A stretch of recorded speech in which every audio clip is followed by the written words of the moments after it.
More about seeingness. Let us take a few examples to understand more about seeingness.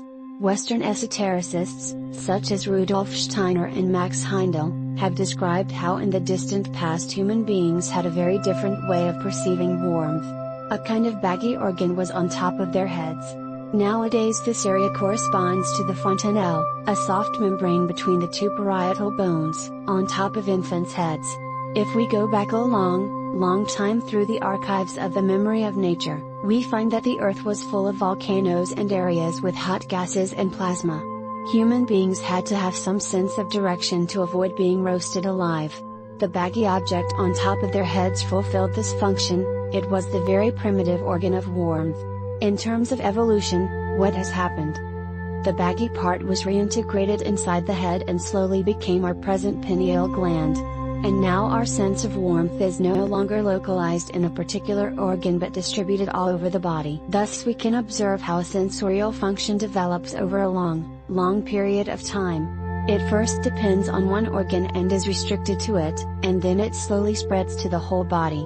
We now do not feel warmth through any localized organ but through our whole body. Steiner foresaw that our present senses will all follow a similar evolution process, so there will be a time when human beings can smell, see, hear, taste, with their whole body and not only through a particular organ. It is as if the localized organ is there to teach us about one particular sense, and when the lesson is complete, we no longer need the organ. As the sense of warmth is much more ancient, and therefore more integrated into our being, it is easier for us to recognize what warmth is, independently of any object. We can grasp the pure quality of warmth. Let us develop this as an analogy to understand more about seeingness. In the beginning it may be difficult to get a sense of seeingness, meaning the fact of seeing, independently of any image in particular. We understand what it is to see a tree, to see a light or even to see an aura.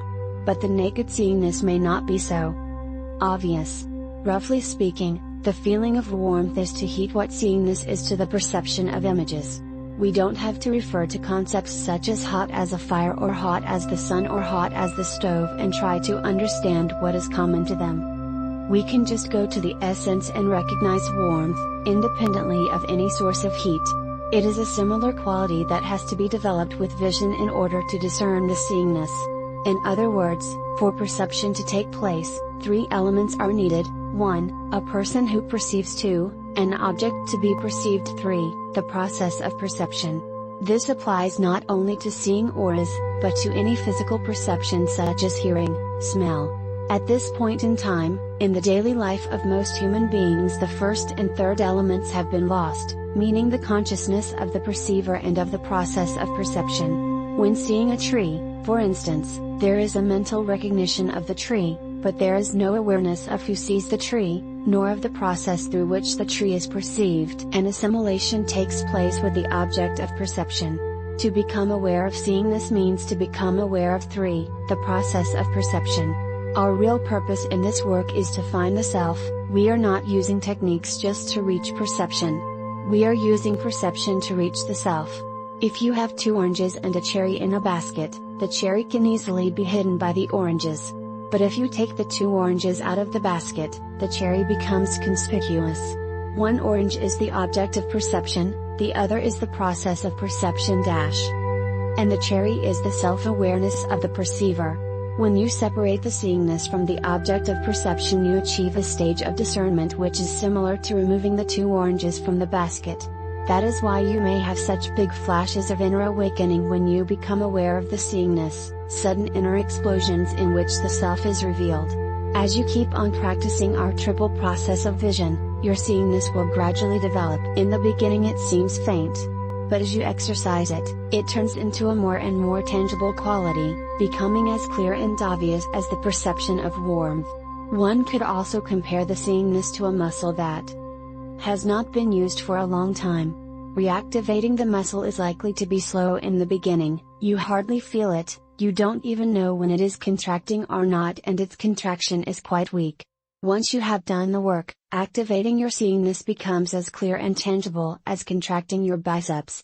Actually, this part of the process of inner alchemy is akin to bodybuilding, not physical, but subtle bodybuilding. Now, there is a paradox.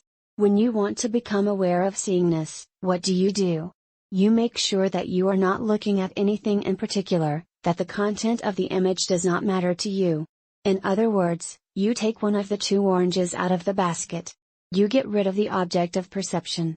And then the second orange, seeingness, the process of perception, becomes conspicuous. But once your seeingness has evolved, you operate in a different way. You tune into an object or a person, you switch on your seeingness, and automatically you see.